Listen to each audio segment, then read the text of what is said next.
अगर इसके 18वें अध्याय में भगवान कृष्ण का दर्शन हो जाए तो सारे दुख दूर हो जाए। बोल सद्गुरु महाराज की जय। देखिए अभी भाई लोग बता रहे थे कि गुरु महाराज की कृपा के बारे में, मैं थोड़ा इसका वैज्ञानिक तथ्य आपको बताता हूँ। गुरुदेव किस तरह से कृपा करते हैं। देखिए गुरुदेव की जो खंड वाली कृपा है, तीसरे नंबर की, बताऊंगा, सेकंड वाली बताऊंगा, फर्स्ट वाली कृपा कैसे करते हैं ये। देखिए तीन चीज होती है। एक होती है मुर्गी। मुर्गी जब अपने अंडों को सेती है तो उसका स्पर्श करती है, यानी मुर्गी के स्पर्श से जो आवरण हटता है, उसके अंदर से बच्चा निकल आता है, यानी उसके स्पर्श करने से वो आवरण हटता है। ये तीसरे नंबर की कृपा है। और एक कृपा होती है मछली जैसी। मछली अपने अंडों पर क्या करती है, नजर रखती है, स्पर्श नहीं करती बिल्कुल भी। अगर कोई साइंस के स्टूडेंट बैठे हो तो मेरे बात को समझ रहे होंगे, तो वो अपने अंडों पर नजर करती है और उसकी नजर मात्र से उसका आवरण हट जाता है। तो गुरु महाराज पहले हमें सिर पे हाथ रखते हैं, छूते हैं। हम लोग ये परेशान हो जाते हैं कभी कभी कि गुरु महाराज ने हमारे सिर पे हाथ नहीं रखा, खड़े नंबर की कृपा है, कोई बात नहीं करता। सेकंड नंबर की जो कृपा ये है कि गुरु महाराज मंच से जब देखते हैं आपकी तरफ को, सेकंड नंबर वाली कृपा और सब पे पड़ती है। मछली के देखने से वो अंडा से आ जाता है, जो बच्चा आवरण हट जाता है, बच्चा बाहर आ जाता है। और जो फर्स्ट नंबर की कृपा है वो आपको बता, फर्स्ट नंबर की कृपा है जो कछुआ होती है ना, कछुआ वो अपने अंडे बाहर देता है, पानी से रेते में देता है अंडे, और वो भूल जाता है और वो फिर चिंतन करता है, मेरे अंडे में भूल जाता है। तो गुरु महाराज जब ध्यान में साधक का चिंतन करते हैं, सबसे बड़ी कृपा। सद्गुरु महाराज की जय। लेकिन ऐसा होने के लिए हमें उनके बिल्कुल अंतःकरण में रहना पड़ेगा। कल भी एक ही बात कह रहा था, आज भी मैं पुनः उसी बात को कहूंगा कि जो माँ होती ना, वो अपने बच्चे को गर्भ में रखती है, और उस बच्चे जब गर्भ में बच्चा रहता है तो उसकी कोई पहचान नहीं होती, माँ ही उसकी खुद पहचान होती है। तो वैसे वास्तव में देखा जाए तो हमारी पहचान तो गुरुदेव ही है, हमारी कहानी की पहचान।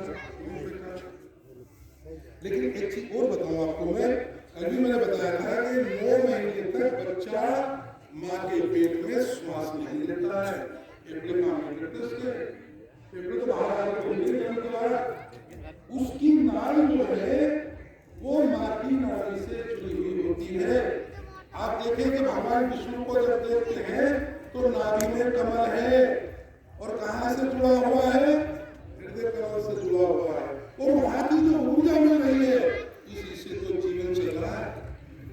वो स्थिति ऐसी है कि बच्चे के पास कोई भी विचार नहीं होता। जब श्वास नहीं है तो विचार भी नहीं है, और जब विचार नहीं होता तो माँ के पेट में जो पानी होता है गर्भ का, उस पर वो तैरता रहता है। पर भगवान विष्णु वाली मुर्दा भी तैर जाता है, उसके अंदर कोई विचार नहीं होता। साधक भी तैर सकता है अगर वो गुरु महाराज के विचार में ले है। तो हम केवल अपने दुखों को निवारण के लिए जा रहे हैं। मैं ये कहता हूँ, मैंने तो बहुत लंबी यात्रा की है, और मैंने गुरु महाराज के सामने बैठकर जो ध्यान की स्थिति को महसूस किया। आप लोग तो केवल ठीक होने वाली बात करेंगे, तो दबाव वाली बात है। जैसे कोई सब्जी लेते हैं ना, और वो धनिया दे दे थोड़ा सा बाद में बगैर पूछे, तो आप तो गुरु महाराज के दबाव से ही संतुष्ट हो रहे हो। अरे मूल चीज पे जाओ तो सही, मैं तो जल्दा के हूँ।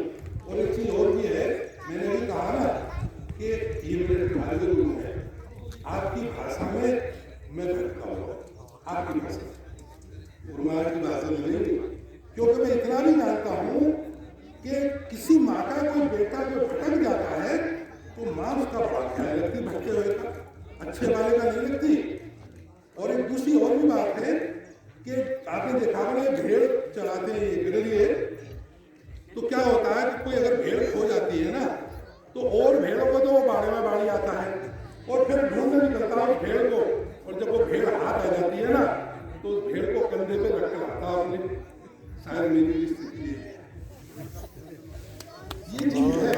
आप इस चाहिए तो कम से कम गुरु महाराज से बहुत सस्ता सौदा कर रहे हो आप, बड़ी दौलत है, आप कम से कम बारिश तो बनो, विरासत में मिल जाएगी। भाई मानते नहीं हो, विरासत में मिलेगी।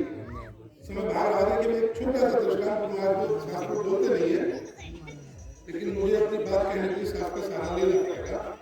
आपने रामायण में सुना होगा, विनय पत्रिका आती है, श्री रामचंद्र कृपाल भजन मैदान ये आती है, तो इसको सर्वप्रथम जो गायन किया था वो एक बासंती नाम की वैश्य ने किया। बासंती मन ही मन तुलसी दादी को गुरु मान बैठी थी, दीक्षा भी नहीं ली थी।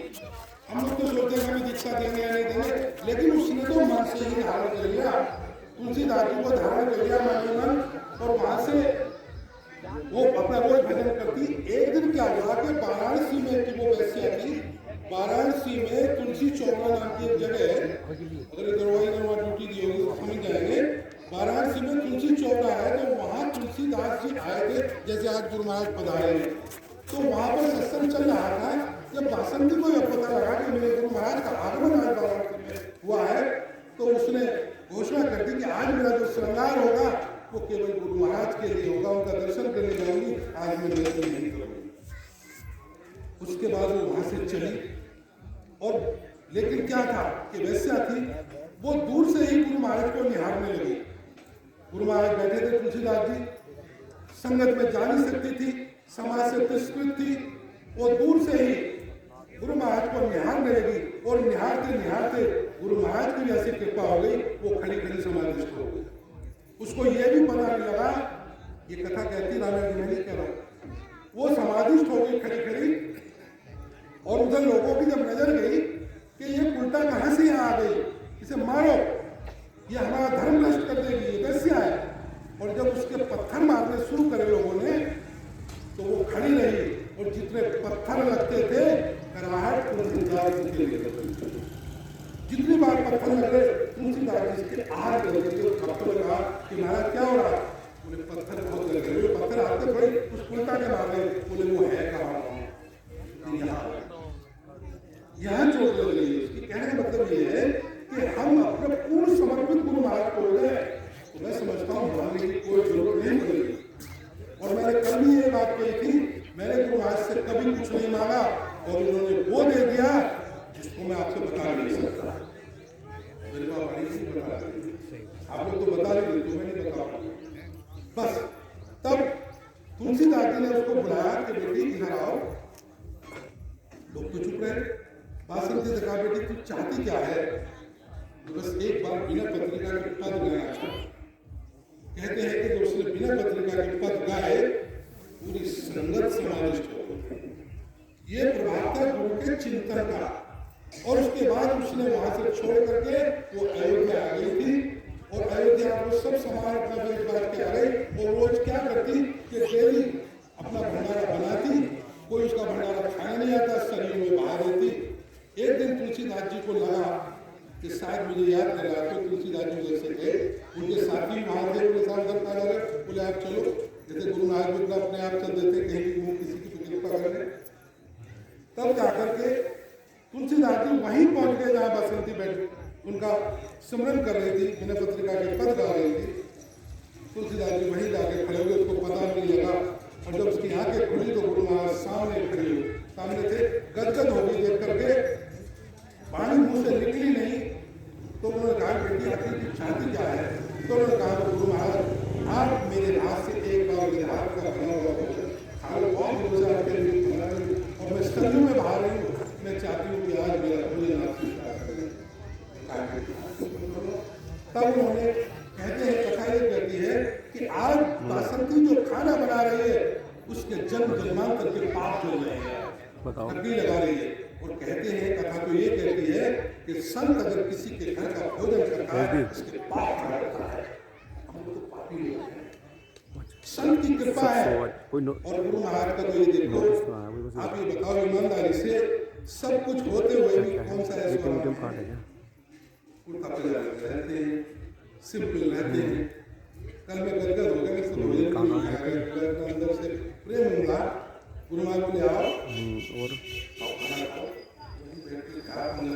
पहला संत मैंने ऐसा देखा है बाणी चल उसमें बाणी चल रही ना तो मैंने मोबाइल लगा रखा उसको अलग से ट्रीट किया जाता है, अलग से उनके लिए मेरे अनुष्ठान मिलेंगे। धन्य है मेरे गुरुदेव, कोई बनावट नहीं, कोई कुछ नहीं।